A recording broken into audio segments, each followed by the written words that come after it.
अगर नोटा को सबसे ज्यादा वोट मिले तो विजेता कौन घोषित होगा? इस सवाल का जवाब जानने के लिए सबसे पहले ये जानना जरूरी है कि आखिर ये नोटा होता क्या है। नोटा का मतलब है नन ऑफ द अबव, यानी उपरोक्त में से कोई भी नहीं। इसे इसलिए लाया गया था जिससे ये दर्ज हो सके कि कितने फीसद लोगों ने किसी को भी वोट देना उचित समझा है या भी नहीं। अब समझते ये हैं कि चुनावों में नोटा का रोल क्या होता है और अगर सबसे ज्यादा वोट नोटा को पड़ते हैं तो क्या होता है। असल में लोकतंत्र में नागरिकों का बड़ी संख्या में चुनावी प्रक्रिया में हिस्सा लेना जरूरी होता है। ये एक सजीव लोकतंत्र का प्रतीक है। लेकिन क्या होगा अगर वोटर को कोई भी उम्मीदवार योग्य ना लगे? इसी बात को ध्यान में रखते हुए चुनाव आयोग ने एक ऐसा तंत्र विकसित किया है जिससे यह दर्ज हो सके कि कितने फीसद लोगों ने किसी को भी वोट देना उचित समझा है या नहीं समझा।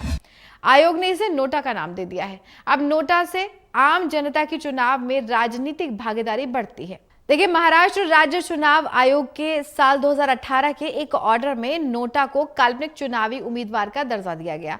ऑर्डर के मुताबिक अगर किसी उम्मीदवार को काल्पनिक उम्मीदवार यानी नोटा के बराबर वोट मिलते हैं तो चुनाव लड़ रहे असल उम्मीदवार को विजेता घोषित किया जाएगा। अगर नोटा को बाकी सभी से ज्यादा वोट मिलते हैं तो फिर से चुनाव कराए जाएंगे। लेकिन अगर फिर चुनाव कराने के बाद भी कोई उम्मीदवार नोटा से ज्यादा वोट हासिल नहीं कर पाता तो तीसरी बार चुनाव नहीं होंगे।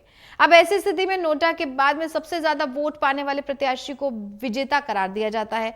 ऑर्डर के मुताबिक महाराष्ट्र राज्य चुनाव आयोग के ये नियम राज्य के चुनावों तक सीमित हैं।